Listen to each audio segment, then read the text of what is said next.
सोच के तो देखिए, आपने पूरे पटना के टीचर को कोचिंग माफिया बना दिया। आप सबसे सस्ता पढ़ाते हैं सर, आप तो अगल बगल में भी नहीं है सस्ता पढ़ाने के। एसके झा सर 99 रुपए में पढ़ाते हैं, पूरा रेलवे पढ़ाते हैं। एग्जामपुर वाले विवेक सर को ले लीजिए, 11 रुपए में पूरा पढ़ा देते हैं, यूपीएसआई यूपी कांस्टेबल 1 रुपए में पढ़ा देते हैं। ये अभिनय सर को उठा लीजिए, 2016-17 में पूरे का पूरा एसएससी फ्री में पढ़ा दिया। अरे यूट्यूब है ना, पढ़ा दो जिसको फ्री में पढ़ाना है। लेकिन सच बात यह है, जिसको पढ़ाना होता है वो पढ़ा देता है। हम सब अपने रोजी रोटी के लिए खड़े हैं, इसलिए मैंने पहली स्टेटमेंट ये दी थी कि मैं गुरु नहीं हूं, हम एक टीचर हैं जो टीच कर रहे हैं आपको।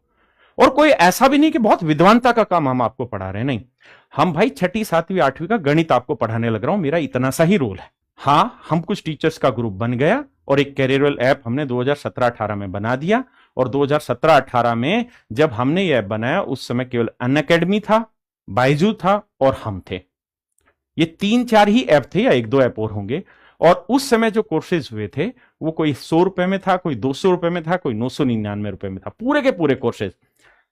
एक सब्जेक्ट नहीं, एक एग्जाम में 20 सब्जेक्ट होते हैं। हम एक सब्जेक्ट अगर 200 में पढ़ाएंगे तो 20 सब्जेक्ट आप देख लो कितने में हो गए। लेकिन आपने हर प्लेटफॉर्म पर क्या सिद्ध कर दिया कि पूरी टीचर फेटर्निटी माफिया और आप सही। सर, आपकी यही आदत आपको ले डूबी और 2 जून को आपके इसी स्टेटमेंट की वजह से एक परिवार पूरी तरह खत्म हो गया। और केवल वो एक परिवार खत्म नहीं हुआ, अगर आप सच मायने में डीपली सोचेंगे तो आपको पता चलेगा कि पूरे 40 लाख जीडी के बच्चों की आवाज दब गई, नीट की आवाज दब गई, रेलवे ग्रुप डी की आवाज दब गई, सबकी आवाज दबा दी गई।